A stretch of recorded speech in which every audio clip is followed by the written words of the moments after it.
We would not like to thank the Academy. I'm Jason Horton. I'm Rebecca Lieb. And this is Ghost Town.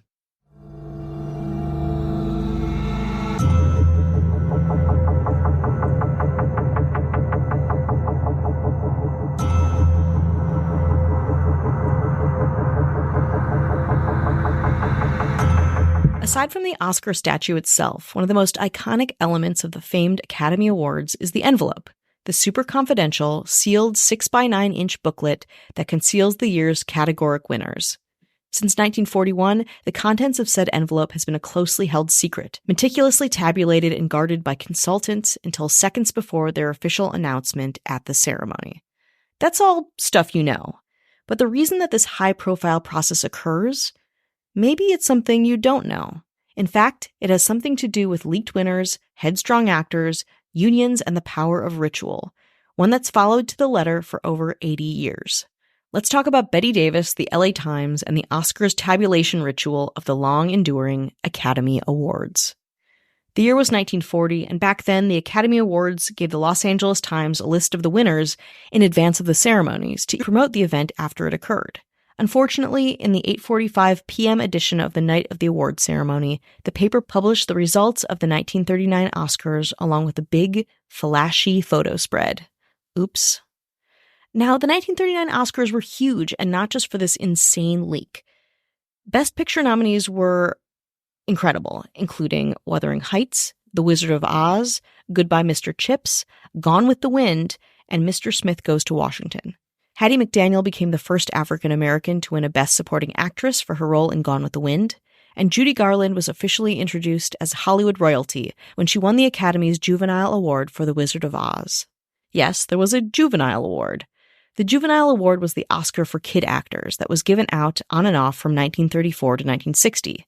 Only a dozen people ever took one home, including Shirley Temple, who won the very first Juvenile Award Oscar, Mickey Rooney, Judy Garland, and Hayley Mills, who won the last one for her work in Pollyanna. Of course, the award was always a little weird, itself a half-sized Oscar replica, and in 1960, kid performers were officially integrated into the regular actor categories. I'd love to do an episode on discontinued Oscar categories. Maybe we'll do that one as the big day gets closer. But I digress. The 1939 Academy Awards was a big deal for a lot of reasons, the LA Times leaking this very important information being, of course, one of them. As the Oscars website says, this leak happened, quote, much to the Academy's dismay, and made the results, quote, readily available to guests arriving for the event. Another reason this was such a big deal was not who was in the list of nominees, but in the years before, who wasn't, and the frustration around the Academy Awards basically being a kind of studio circle jerk, for lack of a better term. In an interview with Playboy published in July of 1982, Bette Davis adds that all of the studios used to divide the prizes up, really. They're much fairer today than they were. Are they, Bette Davis? Again, a conversation for a different episode. In any case, the tensions between the Academy, studios, and talent around the inner workings of the Academy Awards really starts in the 1930s, when rumors circulated that Warner Brothers exec told Academy members not to nominate Bette Davis for Best Actress for her critically acclaimed role in Of Human Bondage, the film adaptation of the W. Somerset Maugham novel by, drumroll, Warner Brothers' rival studio RKO.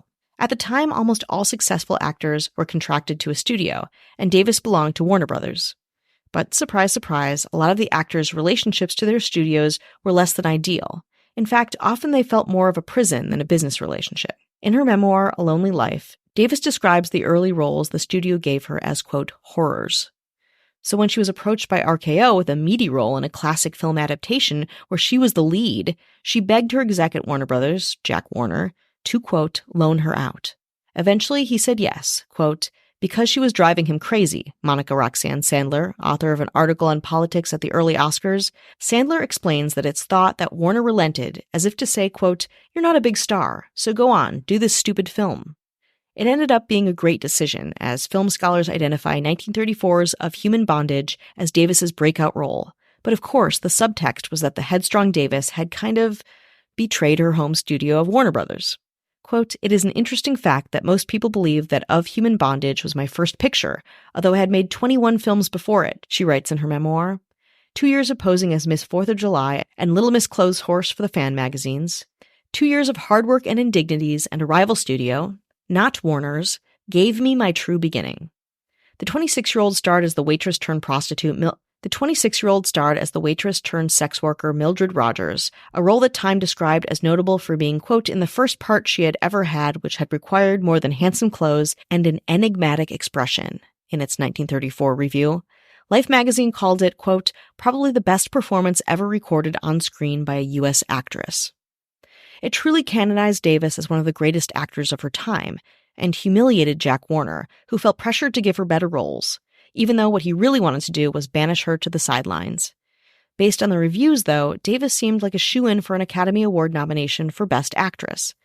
Knowing the RKO Warner Brothers thing would be a thing, she even did her own PR to promote her role in the movie and publicly petitioned for her own Best Actress nomination. That outspokenness was also a part of who Davis was, and entertainment insiders didn't like how Davis made a real point. Talent didn't necessarily have to have any allegiances to a specific studio to make a good film. Her punishment for advancing her career and advocating for herself? Bette Davis didn't get an Oscar nomination, which the public hated. One article in Photoplay, one of the first U.S. fan magazines, quoted a postman as saying, quote, my son and I have been talking about this Academy passing up Bette Davis. It's a darn outrage, and I think Photoplay ought to give him the devil. American actor Joan Blondell reflected on this point in time as well. Quote, when they left Bette out, we all began taking a closer look and decided, hey, something's rotten in Beverly Hills. The Academy believes that this uproar marked the first time that there had ever been such a negative reaction to their selections. Rumors started spreading that producers had interfered, which they had, and got actors even more fired up to unionize. Davis herself joined in on the cries of conspiracy, which were dosed with a healthy amount of PR by Davis's own publicist. Quote, my bosses helped them by sending instructions to all their personnel to vote for somebody else, David said in her memoir. My failure to receive the award created such a scandal that gave me more publicity than if I had won it. Syndicated columnists spread the word, foul, and the public stood behind me like an army. Not since that decision in 1934 was so cavalier a verdict allowed to take place. Price Waterhouse was asked to step in the next year to count the votes, which they have done ever since. That's right. In 1935, the Academy ordered an outside firm to count the votes, instead of what was happening, votes being counted internally by people who were involved with the Academy, friends, producers, associates, producers. But 5 years later, the Academy would be embroiled in yet another scandal and needed a bit more safety and secrecy in their Academy counts and announcements. More after the break. Hi, hello, how's it going? Hello. How are you doing? You doing good out there? You doing very good or just really good? Or just goodish? Hey, just have the day you're gonna have. Oh. Nah, don't do it. Don't do that. Don't do it. Just fight. Just put on a brave face and just smile through the tears. Smile though your heart is breaking. Is that a song? We're gonna get sued. Oh no. That's publicity, so not bad. Oh. We want to say hello to anyone who's listening, supporting us, spreading the good word of Ghost Town. Hello. We're so very thankful. Thank you. And to those of you that have shared and either liked or comment or shared or engaged with our new Instagram and or TikTok posts, we appreciate it. Mm-hmm. It's just at Ghost Town Pod at both of them. Mm-hmm. It helps. Easy. You're like, how can I help that it doesn't take any time? And I can be pretty much totally zoned out. It's that. Yeah. You can do that. We'd really appreciate it. Yeah, absolutely. And we have a response about the Jarts video that I want to share. Oh, okay. We'll talk about that. Yeah. So a little bit about the Jarts, mm-hmm. but we must pay tribute mm-hmm. to the government that keeps us running. That's right. Running on a treadmill. Mm-hmm. Running and catching and going and sweating and what's next? Sitting. Death? Eating. And sitting and yeah. eating and sitting and eating. Mm. We got a little award ceremony of our own. The Ghost Town Government, the Mayor's category. Oh, yeah. This is a competitive category. Winner for best separating their recyclables with their regular garbage and really putting the time in. Nice. Not just being like, whatever. You're an artist. The earth appreciates it. And you're the winner. And the winner is Ashley Matson. Hello. For the person who made their travel water jug or mug or cup part of their personality. Nice. The one who did it the best. The one who really said, hey, look at my big cup. It keeps the hot hot, the cold cold. The winner is Kat Joselle. Hello. And the winner for buying a bread maker during the pandemic and actually still making the bread. Wow. A lot of people fell off. Not you. Not this one. The winner is Kelly Meehan. Hello. And the winner for somebody when they say, I'm reading a book, they are actually reading a book, not just listening to an audiobook on a Peloton, which is most of the time, if you wait long enough, you find out nobody's actually reading a book, and then you feel bad that you don't read books for nothing because they're just like essentially listening to a podcast. It's just somebody talking the book. Actually following through and reading the book. Whoa. Casey Weber. Hello. And the winner for best dressed in what I personally imagine this person dresses like, me personally, Jason Horton. Not knowing how this person dresses at all, but I'm going to assume he doesn't wear the clothes wear him. Matthew Clemens LeRae. Sorry. Very specific. That's a tough category. Yeah, it's very tough. A weird win. This one's a controversial one. Uh-oh. People are snubbed. A lot of snubs. This is our Barbie. The winner for the person who will brag that they're good at math. Oh, I'm good at math. And it's like, great. Why are you working that into a conversation? Wow. I guess I'm hoping that most people are bad at math. Yeah. They're like, I'm good at math. And they are, I suppose. Nobody checks them on it. Yeah. There's Why no would test. They? How could they? They're worse at him than math, probably. The winner is that very long, suspense, highly Jesus. contested category is Emma Hopkins. Hello. And the winner for best listener during any random episode of Ghost Town. Best listener. Best. That's a great one. That's a great one. Best That's listener. one we all should strive to have. Specifically for Ghost Town. Just listening ears the best just on. Present. You're just present with us. So present. Not scrolling through something else, thinking about that other podcast. That's better. That's less rambling. More concise. Actually has content. Okay. The winner is Marissa Rothermel. Hello. And the next category is for the governor. There were many contestants. They all suspiciously went missing. As if this person had influence to make them go missing. They just stopped showing up at places they're supposed to show up at. Wow. Uncontested winner. And when questioned on it, was always in a different time zone, always in a different continent, in the skies. Interesting. No comment. Lawyered up the whole time. Team of lawyers. That would be the winner for best person to make people disappear. When you're going to win anyway, you don't have to make them disappear. You're the shoo-in because you're already the governor. This is our governor. Avian Noble. No ads, no chit-chat, bonus episodes, just the good stuff, 7 days free. Head on over to patreon.com/ghosttownpod. So I had an old friend named Pete respond to our video about jarts. Again, thank you very much for any type of engagement. We will take it. We accept it. We love it, obviously. He said this about jarts. Jarts is so much fun and so deadly. I think my friend from home still has his. We would do long-distance jarts in the park, throw them like 200 feet. It's amazing we never killed anyone. And he said, we'd set up targets at the lower part, climb up, and let them rip. We typically didn't throw them directly at one another, but too close for safety. So he's really commenting on the American experience of jarts. I like getting the in-the-field, in-depth, experiential evidence that these things were fucking awful for you. So thank you so much, Pete, for messaging me. Since we're handing out thank yous, we have an Apple Podcast review. It's been a while. Oh, been a long, long while. But we appreciate it. If you haven't rated and reviewed us on Apple Podcasts or really anywhere, let us know. Now's the time. Now's the time. It's a new year. The time is now. Do it. I love you too. Heart emoji. 5 stars. I discovered your podcast a couple of months ago, and I've binged about 2/3 of the episodes so far. Holy shit. I work as a driver, and I basically listen to you guys all day. And she doesn't call it a book. Oh. Great. Especially in the freezing winter, your interesting topics and amazing chemistry and banter distract and entertain me endlessly. Rebecca, you're damn funny, and I can tell you both have huge hearts. We both have two mediums, right? Yeah, that's it, medium. yeah. I mean, it's hard to say. Yeah, The I'd say water medium, logged. though. I'd say Laura, I'd say yeah, medium. Jason does Yeah, when he edits this thing. That's really nice. Thank you. It's not done yet. Oh, it's not done yet? Keep going. You don't want to hear the rest. That's fine. No, I do. Of course I do. This is where she ranks us hot or not. Oh, nice. Just kidding. My favorite episodes are the ones where you lose it laughing. Most notably, Jason while describing the bumper carts in Action Park, and Rebecca repeatedly during the Noid episode. Two classics, by the way. Yeah. You want to go back Two to classics. two of my favorites? Mm-hmm. Absolutely. These two are very keen observation. Mm-hmm.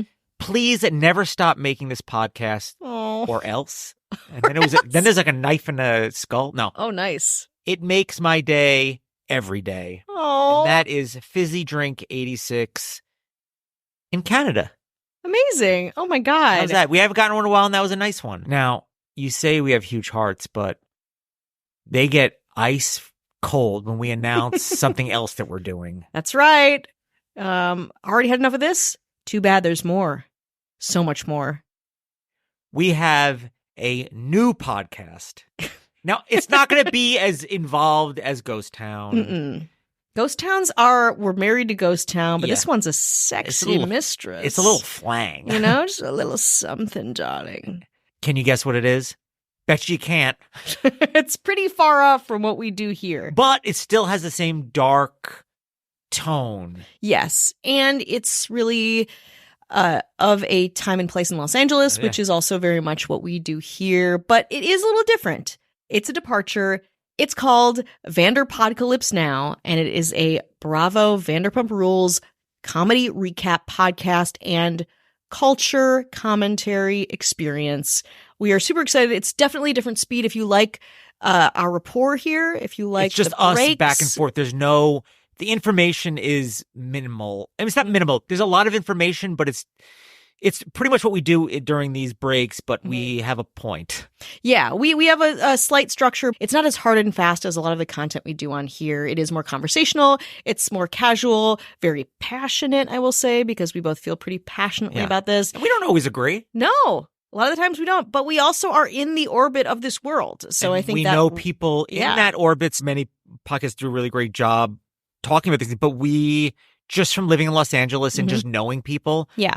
we got a couple of inside connections, and I think that's it'll kind of set us like maybe a slightly different than some of the other ones. So if you love Yeah. Bravo and you love especially Vanderpump Rules, And you love our nasally voices. yeah. Oh boy, you're gonna love this. And you love Apocalypse Now, Vietnam war Yeah. references.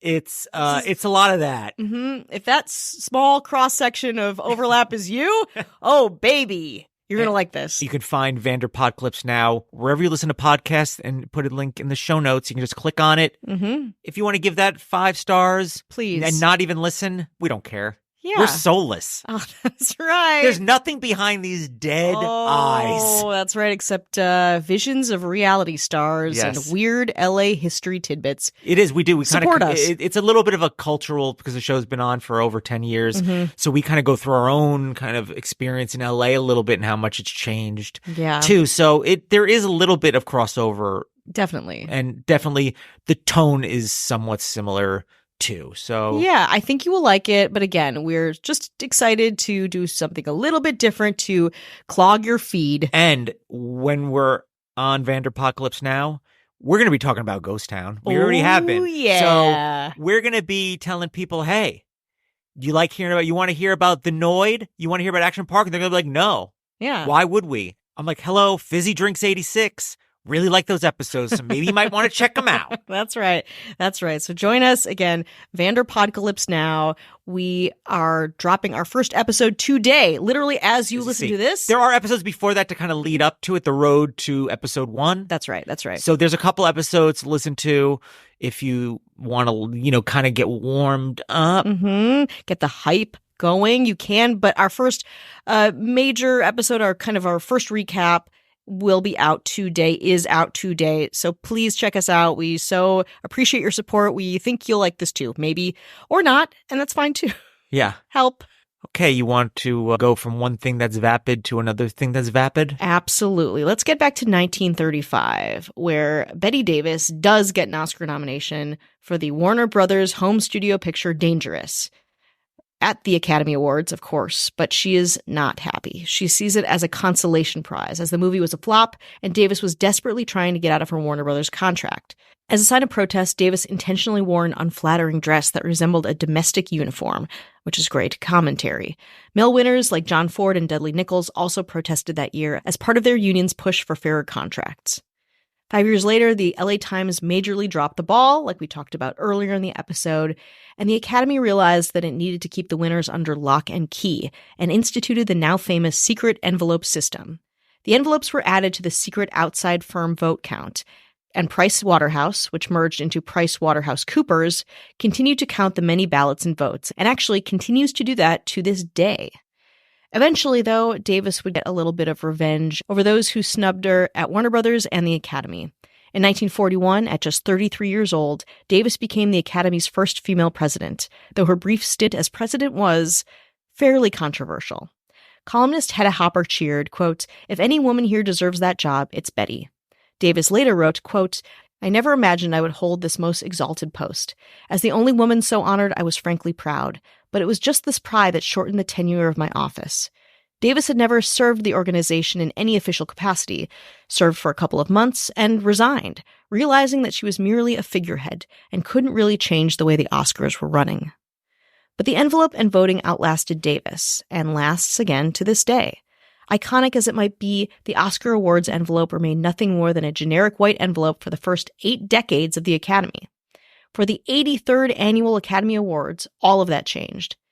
At his suggestion, the awards committee decided to raise the envelope's profile, asking Mark Friedland, founder and creative director of LA's Mark Friedland Couture Communications, to design the Art Deco-inspired envelope, card, and type. Inside the envelope, an ecru, kind of a fancy pink, says the name of each award category. The card itself has a gold embossed message showing the Oscar statuette, along with the phrase, "And the Oscar goes to." The winner's name is printed in charcoal ink and mounted onto a matching hand-wrapped red lacquer frame. It is pretty fancy. So how do Oscar winner tabulations actually work? It's pretty serious business. PricewaterhouseCoopers flies in, and actually, since 2005, up until a couple years ago, the same 2 people have been in charge of handling the final tallies and guarding the winners' names, Rick Rosas and Brad Altmans, also known as, quote, "the men with the briefcases on the red carpet." Quote, "We get a lot of lighthearted kidding questioning during Oscar season from different people that we talk to in our daily job, friends and family," noted Altmans. "But people know that this is something that Rick and I take very seriously. I've never once been concerned at all about the security being compromised." According to the site letterjacketenvelopes.com, quote, "To preserve the identity of the winners, the mailed-in member votes are tallied in small groups so that no one worker can determine the outcome. The designated 2 people in charge then assemble the final count. Winners are handwritten on cards in a secret location and then placed in the sealed Oscars envelopes, which are then put under tight lock and key until the day of the ceremony. The 2 men who hand out the awards to presenters have even assigned themselves a respective wing backstage. We are superstitious, so we stand on the same side every year," PricewaterhouseCoopers' Rick Rosas told ABC News. However, most of their practices have little to do with the superstition and more to do with keeping the official winner names away from prying eyes until the night of the ceremony. As awards presenters enter the stage, they receive the sealed envelopes and legitimately discover the winner's identity for the first time as they tear open the seal. As such, their reactions are genuine, as are the actual winners that they announce. I know what you're thinking. I remember the Moonlight La La Land scandal of 2017. If this process is so buttoned up, what happened there? Well, even well-oiled machines sometimes break. At the 2017 Academy Awards, Warren Beatty and Faye Dunaway were presenting Best Picture, but when Beatty opened the envelope, he paused for a long few seconds. He looked at Dunaway, puzzled. She took the envelope and read it. La La Land. Up came the cast and crew, ready to make their speeches, obviously very humbled, excited, but then a representative from PricewaterhouseCoopers ran on stage saying he took the wrong envelope. He took the wrong envelope. Chaos abounded, as I'm sure, again, you remember. To this day, no one knows exactly how Beatty got the Best Actress envelope instead of the Best Picture envelope. While the secret is then out to the winners, for better, or, in 2017, for worse, the 2 Academy tabulators still retain other information that they must take to their graves, namely the people who almost won. Quote, "Every single year there are close races, and Rick and I count, recount, recount again just to be sure that we've got it dead accurate. Oltmans confessed. With a twinkle in his eye, Roses added, quote, "The runner-up will never know."